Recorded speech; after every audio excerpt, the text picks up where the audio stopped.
Hello, good evening, नमस्कार, आदाब। मेरा नाम है आरजे राज। आप देख रहे हैं 352nd एपिसोड, 352वां episode of Nagpur most happening Facebook live show, जिसका नाम है राज की बात। छतरपुर फार्म्स प्रेजेंट्स राज की बात in association with Kamat and Durga wealth managers. Really want to thank all my sponsors who make this show big and huge. मैं उनको धन्यवाद दूं। उससे पहले मैं बात करता हूं आज के इस मुद्दे पे, जिसको लेकर मुझे ऐसा लगता है कि कई सारे वकील, कई सारे सीनियर वकील बड़े चिंतित हैं। और इस वक्त नागपुर शहर के एक बहुत सीनियर एडवोकेट मेरे साथ इस वक्त है, श्री एडवोकेट सुदीप जायसवाल जी। सुदीप भैया नमस्कार। नमस्ते। सुदीप जी, एक डर लोगों को भी है, मुझे ऐसा लगता है वकीलों को भी है। पिछले कोविड का अगर देखा जाए तो तकरीबन 25 वकील अब तक उनकी मृत्यु हो चुकी है, ऑल बिकॉज ऑफ कोविड। लेकिन क्या कोविड के चलते कोर्ट में सभी SOPs ध्यान में रखी गई हैं? क्या सभी चीज़ों की बराबर व्यवस्थाएं हैं? दरअसल ऐसा है कि यहाँ पे जो लोगों की मृत्यु हुई है, हमने उस बात से लेकर अवगत कराया था कि ये मृत्यु दर हो रहा है 25 के ऊपर में, करीबन 20 से 25 लोगों की मृत्यु हो चुकी है। मृत्यु होने के बाद में भी कोई प्रशासन इस बारे में ध्यान नहीं दे रहा है।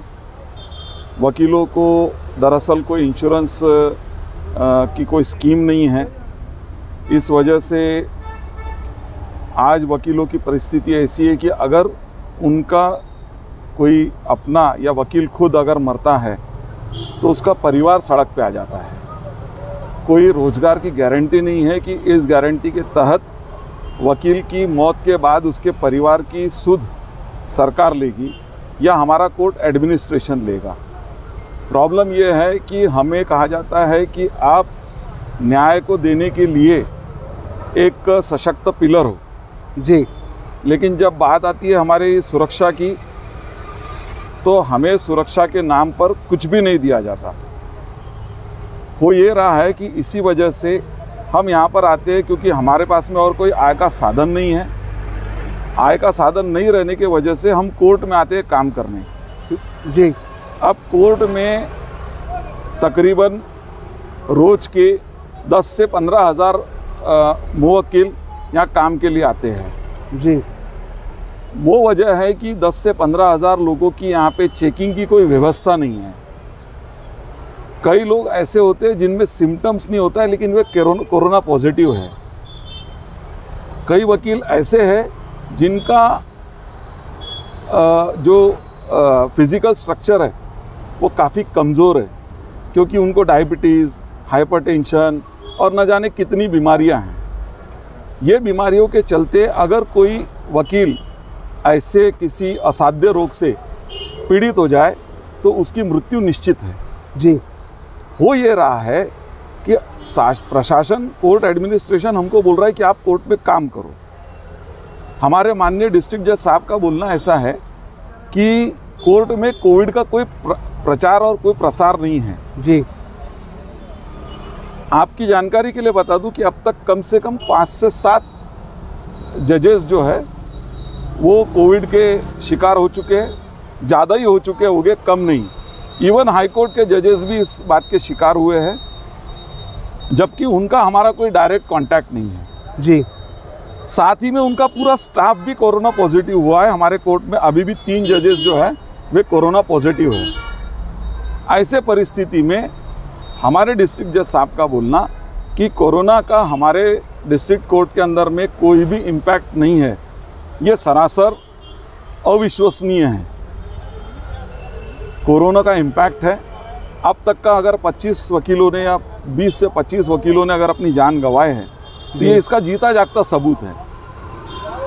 तो बार एसोसिएशन क्या कर रहा है? बार एसोसिएशन, देखिए, बार एसोसिएशन जो है वो आज की तारीख में एक हेल्पलेस बॉडी है, क्योंकि उनका टर्म ख़त्म हो चुका है। और टर्म ख़त्म होने की वजह से हाई कोर्ट में भी और डिस्ट्रिक्ट कोर्ट में भी टर्म ख़त्म हो गया है। प्रेसिडेंट, सेक्रेटरी पावरलेस है, पावर रहने के बाद में भी पावरलेस है, और वे अपनी बात डिस्ट्रिक्ट एडमिनिस्ट्रेशन से मनवाना नहीं चाहते, क्योंकि उनके अपने पर्सनल कुछ गोल है। और इसी वजह से आज डिस्ट्रिक्ट कोर्ट के अंदर में जो कुछ भी हो रहा है उसका नतीजा ये है कि वकील उनके पूरे परिवार के साथ में कोविड पॉजिटिव नज़र आ रहे हैं। क्या इसमें पॉलिटिकल इन्फ्लुएंसिंग भी बहुत ज़्यादा चल रही है? क्या कांग्रेस, बीजेपी, शिवसेना, ये जो एक नहीं, कोर्ट के अंदर में पॉलिटिकल इंटरफियरेंसेस नहीं है। हम वकील लोग एक जगह पर जाकर भले ही कहीं किसी को कोई सपोर्ट करता होगा जी, लेकिन जहां तक की बात आती है हमारी सॉलिडेरिटी की, हम सब लोग यूनानिमसली एक ही जगह पे खड़े हैं। कोरोना ऐसी चीज़ है कि वो बीजेपी वाले को नहीं होगा और कांग्रेस वाले को होगा या शिवसेना वाले को नहीं होगा और राष्ट्रवादी वाले को होगा, ये सब नहीं है। वो जिसको होने वाला है उसको होगा ही, और उसके वजह से उसकी मृत्यु भी हो सकती है, ये बात सच है। तो इतने सारे लोगों की जब मृत्यु ऑलरेडी हो चुकी है, 25 छोटे मोटे वकील, अच्छे नामी वकील भी हैं उसमें शामिल हैं, उनका भी नाम शुमार है उसके अंदर में, तो किन चीज़ों का ध्यान नहीं रखा जा रहा? और आपके हिसाब से अब वो टाइम आ गया है कि किसी बड़े व्यक्ति का इंटरवेंशन ज़रूरी है और उन चीज़ों के बाद कुछ नए एसओपीज़, कोई नए विकल्प निकल कर आए, कोई नए तरीके निकल के आए? देखिए, हमारा तो ये मानना है कि डिस्ट्रिक्ट कोर्ट एडमिनिस्ट्रेशन ने, हम ये नहीं चाहते कि कोर्ट बंद हो, क्योंकि वो हमारी रोजी रोटी का सवाल है। हम ये बोल रहे हैं कि आप इंफ्रास्ट्रक्चर में सुधार कर दो, ताकि हम घर बैठे भी हमारी केसेस में आर्ग्यू कर सके। फाइलिंग अगर हमको करना हो तो हम ई फाइलिंग कर दे, जो सुप्रीम कोर्ट में भी अलाउड है, हाई कोर्ट्स में भी अलाउड है। यहाँ तक कि भंडारा जैसे कोर्ट में भी वीडियो कॉन्फ्रेंसिंग पे हियरिंग हो रही है, जो इतना छोटा कोर्ट है जी। नागपुर शहर के कोर्ट में सारा इंफ्रास्ट्रक्चर है, उसके बावजूद भी एक जिसको बोलते हैं कार्य करने की शैली, या जिसको बोलते हैं हम लोग एक कोई भी बात को क्रियान्वित करना, उसकी कमी है, लैक ऑफ कॉन्फिडेंस है। लोग नहीं चाहते कि नहीं, हमारे यहाँ के एडमिनिस्ट्रेशन नहीं चाहता कि इस तरीके का कोई भी काम यहाँ पर डिस्ट्रिक्ट कोर्ट एडमिनिस्ट्रेशन करे। वकीलों की जान सस्ती लगती है, और यही वजह है कि आज वकीलों की मृत्यु हो रही है, अकाल मृत्यु हो रही है, और जिनके वजह से उनके परिवार पर भयानक संकट आ चुका है। एक आखिरी सवाल आपसे, किस किस्म की सिक्योरिटी एक वकील को भी लगती है जो शायद अब तक प्रशासन या सरकार समझ नहीं पाई है? देखिए, वकील जो है, हमारा ये बोलना है कि अगर हमारी अकाल मृत्यु होती है या हमारी मृत्यु होती है तो हमको एटलीस्ट 30 लाख रुपए, क्योंकि हम इनकम टैक्स देते हैं, हम प्रोफेशनल टैक्स देते हैं, हमसे ये सब चीज़ें का टैक्सेस लिया जाता है, लेकिन इसके बदले में सैलरीज दी जाती है। वकीलों को कोई सुरक्षा नहीं दी जाती। वकील मरता है तो वो जाने और उसका परिवार जाने, लेकिन अगर किसी तरीके का हमको कोई सुरक्षा अगर मिले तो हम भी दिल खोल के काम करेंगे कि अगर हमारे साथ में कुछ होता है तो एटलीस्ट इतना रुपए तो हमारे घर तक पहुंचेगा, जो हमारे परिवार का कुछ समय तक का, जो उनको स्टेबल होने का है, उस समय तक का स्टेबिलिटी आएगी। वो हमारे साथ में नहीं हो रहा है, वो हमें नहीं दिया जा रहा है। जितने लोग न्याय की उम्मीद करके रोज़ डिस्ट्रिक्ट कोर्ट आते हैं, मैं उनके तरफ से ये आखिरी सवाल आपसे पूछना चाहता हूँ, क्या डिस्ट्रिक्ट कोर्ट में कोविड है या नहीं है? 100% है, और मैं नाम समेत ये बात का खुलासा कर सकता हूँ कि किन वकीलों की कोविड से मृत्यु हुई है, और आज भी कौन वकील लोग हैं जो कोविड से परेशान है या पीड़ित है। और वो फिर भी आ रहे हैं? नहीं, वो नहीं आ रहे हैं, लेकिन जो हो गए पीड़ित, वो तो यहीं से पीड़ित होकर गए हैं ना। एक मैसेज जो आप देना चाहते हैं to the people of Nagpur city? जो नागपुर सिटी के लोगों से मेरा कहना है कि डिस्ट्रिक्ट कोर्ट एडमिनिस्ट्रेशन को एक ज्ञापन दे, जिसमें डिस्ट्रिक्ट कोर्ट के अंदर में स्वच्छता जो है, हर जगह गंदगी का आलम भरा हुआ है, स्वच्छता जो है वो स्वच्छता को पूरी तरह से इम्प्लीमेंट किया जाए।